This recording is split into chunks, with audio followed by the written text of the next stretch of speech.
Shout out to the woman in the crosswalk just now that walked across without looking, and she got like 3/4 of the way across and then decided to stop in the middle of the crosswalk and very slowly look back and forth to see if anyone was coming. It's a little late for that, queen, but okay. Okay.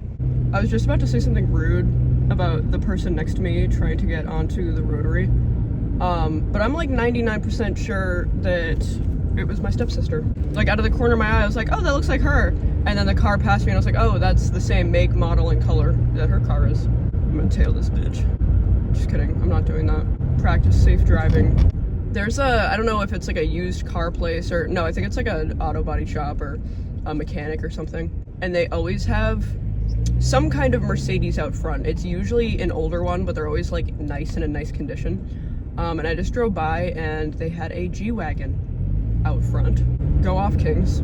I have a fear right now, and that fear is that I had a burst of energy, so I decided to leave my house and go and buy craft supplies, and I think by the time I get back to my house I'm gonna be tired and I'm not gonna want to craft anymore.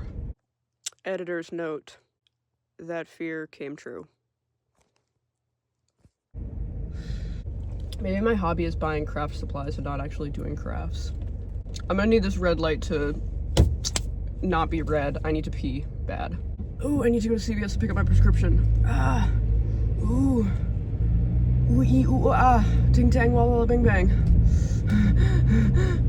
Hot and dangerous. Oh, and I just looked up. My camera said that this video is 3 minutes and 33 seconds long. Angel numbers. My teeth hurt. Don't like that. I know it'll help. A tiny little Mazda hatchback just passed me, and at the same time behind me a diesel pickup truck revved its engine, but I didn't see the pickup truck. I was too locked in on the Mazda passing me.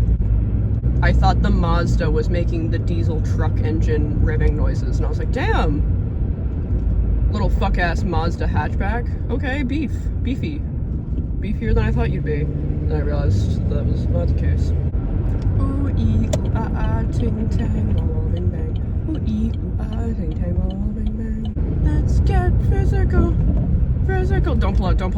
Okay, thank you. This might be really weird, but I just drove by a house, and one time I was driving in this area, and I was stopped at a light or stopped in traffic or something, and the girl in the car, like, I was in one lane, she was in the next lane, we were both going the same direction, and then there was a truck, like, we were all in a row, but the truck was facing the opposite way, and she had her windows down, and it was a nice summer day, and she was singing, and she wasn't a bad singer, and she was just, like, clearly happy and having a good time, and the guy in the truck rolled down his window and went like, la la la la la, and, like, fake sang in a really screechy, like, he was making fun of her, and then, like, laughed at her and drove away, and she just kind of looked at him and, like, didn't care and kept singing.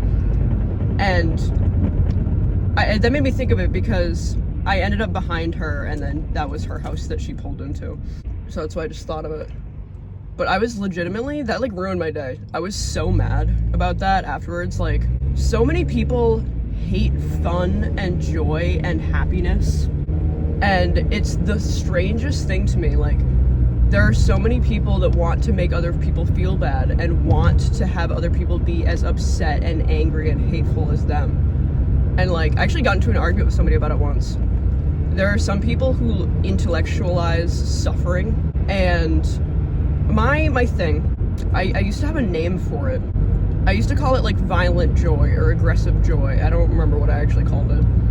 But it's like this unrelenting, I am going to choose to be optimistic, and I am going to choose to see the good in the world, and I am going to choose to be happy, because what the fuck else do we have, you know? And I was talking to somebody, and they called that toxic positivity, and I got so fucking mad. I was like, if you think that me choosing to see light in this world, despite all of, like, my suffering and all the suffering in the world, is toxic positivity, not only are you stupid as fuck, but you actually don't know what that term means. Toxic positivity is like if I was really upset about something and somebody was like, other people have it worse, it's not that bad, that's fucking rude. That's toxic positivity. Someone being happy and promoting joy in the world isn't toxic positivity. You are toxic. Look within, all right? And like, I genuinely think that when people choose to be negative and hateful and mean on purpose, like brutally honest people, I do not respect anyone that describes themselves as brutally honest. Hi, author's note.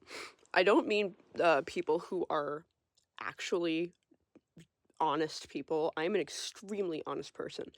I tell the truth to a fault. Like, even if it paints me in a bad light, I cannot lie, I will not lie, I will tell the truth. But that goes both ways. I will say things that are incredibly personal and kind to people. Like, I pay people very intense compliments, but I also can be harsh if the situation calls for it. When I say brutally honest, I mean people that are assholes, and I go into that in a second, but I just wanted to say that I do recognize that there are people who are extremely honest, who are not brutally honest people that I'm talking about. So, you know why?